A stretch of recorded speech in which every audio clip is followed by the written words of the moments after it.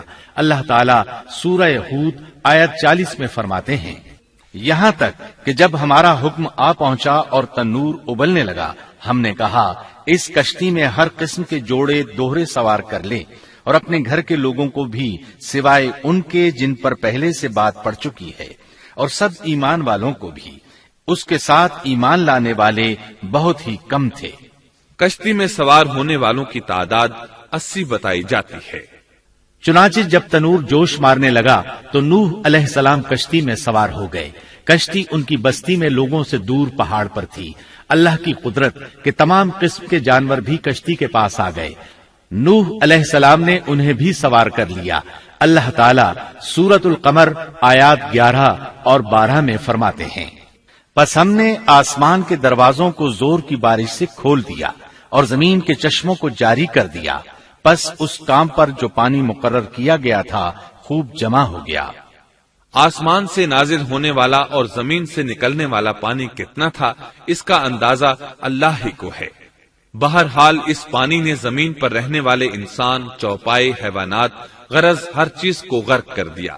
اس بارے میں اللہ فرماتے ہیں، نوح نے اپنی قوم سے تنگ آ کر ہمارے حضور دعا کی، ہم تو ہیں ہی بہترین طور پر دعاؤں کے قبول کرنے والے۔ فوراً ان کی دعا قبول کر لی اور اس تکلیف اور ایذا سے انہیں بچا لیا جو انہیں کفار سے روز مرہ پہنچ رہی تھی، اور ان کی اولاد کو ہم نے باقی رہنے والی بنا دیا، یعنی انہی کی اولاد سے پھر سے دنیا آباد ہوئی، کیونکہ صرف وہی لوگ بچے تھے جو کشتی پر سوار تھے، اور ہم نے ان کا ذکر خیر پچھلوں میں باقی رکھا۔ نوح علیہ السلام پر تمام جہانوں میں سلام ہو۔ ہم نیکی کرنے والوں کو اسی طرح بدلے دیتے ہیں، وہ ہمارے ایماندار بندوں میں سے تھا، پھر ہم نے باقی سب کو غرق کر دیا۔ اللہ مزید فرماتے ہیں، جب پانی میں طغیانی آ گئی تو اس وقت ہم نے تمہیں کشتی میں چڑھا لیا تاکہ اس کو تمہارے لیے نصیحت اور یادگار بنا دیں، تاکہ یاد رکھنے والے کان اس کو یاد رکھیں۔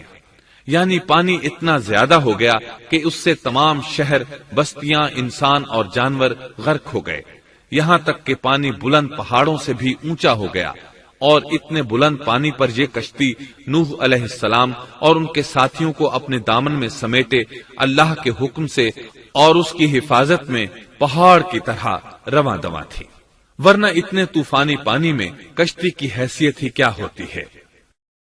نوح علیہ السلام کشتی میں سوار ہوئے اور انہوں نے اپنے ساتھیوں کو حکم دیا کہ وہ یہ دعا پڑھیں، اللہ ہی کے نام سے اس کشتی کا چلنا اور ٹھہرنا ہے، یقیناً میرا پالنے والا بڑی بخشش اور رحم والا ہے۔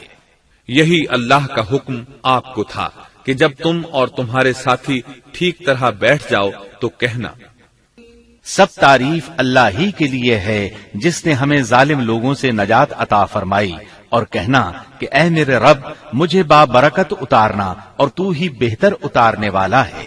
اللہ تعالیٰ نوح علیہ السلام کو نصیحت کر رہے ہیں کہ اللہ آپ کو اور آپ کے اہل کو نجات عطا فرمائیں گے۔ کشتی میں نوح علیہ السلام کے کافر بیٹے کے علاوہ تمام گھر والے سوار تھے۔ آپ کے کافر بیٹے کا نام کنعان تھا، وہ ایک طرف کھڑا تھا۔ نوح علیہ السلام نے اسے پکارا، میرے بیٹے اس کشتی میں آ جا اور کافروں کا ساتھی نہ بن، لیکن اس بدبخت نے کہا، میں ابھی کسی پہاڑ کی چوٹی پر پناہ لے لوں گا جو مجھے اس پانی سے بچائے گی۔ نوح علیہ السلام نے کہا، آج اللہ کے حکم سے کوئی بچانے والا نہیں مگر وہی جس پر اللہ رحم کرے۔ باپ اور بیٹے کے درمیان یہ گفتگو جاری تھی کہ ایک طوفانی موج نے اسے اپنی زد میں لے لیا اور اسے غرق کر دیا۔ نوح علیہ السلام سے اللہ نے وعدہ کر رکھا تھا کہ اللہ تعالیٰ اس کے اہل کو نجات عطا فرمائے گا۔ چنانچہ جب آپ کی آنکھوں کے سامنے آپ کا بیٹا غرق ہو گیا تو وہ پکار اٹھے، اے اللہ، میرا بیٹا میرے گھر والوں میں سے تھا اور تو نے مجھ سے وعدہ کیا تھا کہ میرے گھر والوں کو نجات عطا فرمائے گا، اور تو تمام حاکموں سے بہتر حاکم ہے، لہذا ناممکن ہے کہ تیرا وعدہ پورا نہ ہو۔ واضح ہو کہ نوح علیہ السلام کا اپنے بیٹے کے بارے میں بات کرنا بطور استفسار تھا، بطور بحث نہیں تھا۔ آپ وضاحت چاہتے تھے۔ اللہ تعالیٰ نے فرمایا، اے نوح، وہ تیرے اہل سے نہیں تھا کیونکہ وہ کافر تھا۔ کفر نسب کو ختم کر دیتا ہے۔ ایک مومن کا دوسرے مومن سے تعلق ایک مسلمان بھائی کے کافر بھائی سے تعلق سے زیادہ بڑا ہے، اور حقیقی اخوت وہ ہے جس کی بنیاد ایمان پر ہو۔ کفر تو نسبی تعلق کو کاٹ دیتا ہے، اس لیے اللہ نے یہ نہیں فرمایا کہ وہ کافر ہے، بلکہ یہ فرمایا کہ وہ تیرے اہل سے نہیں ہے۔ ہمارے لیے بھی یہی حکم ہے، کسی مومن کا کافر کے ساتھ رشتہ نہیں ہو سکتا۔ اس کے ساتھ اللہ نے نوح علیہ السلام کو نصیحت فرمائی کہ آپ ہرگز وہ چیز نہ مانگیں جس کا آپ کو مطلقاً علم ہی نہ ہو، اور ہم آپ کو نصیحت کرتے ہیں کہ جاہلوں میں اپنا شمار کرانے سے باز رہیں۔ جب نوح علیہ السلام یہ بات جان گئے کہ ان کا سوال واقعے کے مطابق نہیں تھا تو فوراً اس سے رجوع کر لیا اور اللہ تعالیٰ سے اس کی رحمت اور مغفرت کے طالب ہوئے۔ اس موقع پر انہوں نے دعا کی۔ نوح علیہ السلام نے کہا، اے میرے پروردگار، میں تیری ہی پناہ چاہتا ہوں اس بات سے کہ تجھ سے وہ مانگوں جس کا مجھے علم ہی نہ ہو۔ اگر تو مجھے نہ بخشے گا اور تو مجھ پر رحم نہیں کرے گا تو میں خرابی والوں میں ہو جاؤں گا۔ یہ دعا انہوں نے مانگی۔ اپنے بیٹے کے متعلق سوال کے علاوہ نوح علیہ السلام نے اللہ تعالیٰ کی کوئی نافرمانی نہیں کی اور نہ اپنے نفس پر کسی نافرمانی کو شمار کیا۔ کشتی نوح علیہ السلام اور ان کے ساتھیوں کو لیے پانی کی موجوں پر بلند ہو رہی تھی، اور زمین پر موجود ہر چیز، انسان، حیوانات، چوپائے، پرندے غرق ہو چکے تھے۔ ان میں کوئی بھی باقی نہیں بچا تھا۔ اگر کوئی زندہ بچا تھا تو کشتی والے۔ ابن عباس رضی اللہ عنہما سے روایت ہے کہ نوح علیہ السلام اور ان کے ساتھی 6 ماہ کشتی میں رہے، اور بعض روایات میں یہ بھی ہے کہ وہ محرم کی 10 تاریخ کو کشتی سے نیچے اترے۔ آخر اللہ کے حکم سے طوفان رک گیا۔ اللہ نے زمین کو حکم دیا کہ وہ تمام پانی کو نگل جائے۔ زمین نے سارا پانی نگل لیا، زمین خشک ہو گئی۔ اللہ تعالیٰ سورہ ہود آیت 44 میں فرماتے ہیں، اور فرما دیا گیا کہ اے زمین اپنے پانی کو نگل جا، اور اے آسمان بس کر تھم جا۔ اسی وقت پانی سکھا دیا گیا اور کام پورا کر دیا گیا، اور کشتی جودی نامی پہاڑ پر جا ٹھہری، اور فرما دیا گیا کہ ظالم لوگ اللہ کی رحمت سے دور ہیں۔ کشتی جودی پہاڑ پر جا کر ٹھہر گئی۔ اب انہیں حکم ہوا کہ سلامتی کے ساتھ کشتی سے اتر آئے، آپ پر بھی برکت نازل ہوگی۔ اور ان قوموں پر بھی جو آئندہ آپ کی نسل سے پیدا ہوں گی، اور آپ کی نسل میں سے کچھ لوگ ایسے بھی ہوں گے جنہیں ہم فائدہ تو ضرور پہنچائیں گے، پھر انہیں ہماری طرف سے دردناک عذاب پہنچے گا۔ بہت سی روایات میں یہ بات مذکور ہے کہ نوح علیہ السلام ایک لمبی مدت یعنی 6 ماہ کشتی میں طوفان تھم جانے کا انتظار کرتے رہے۔ آپ نے طوفان کے حالات معلوم کرنے کے لیے ایک کبوتر بھیجا جو واپس آ گیا، اسے پاؤں رکھنے کو جگہ نہ ملی۔ اسے دوبارہ بھیجا گیا تو وہ پھر واپس آ گیا۔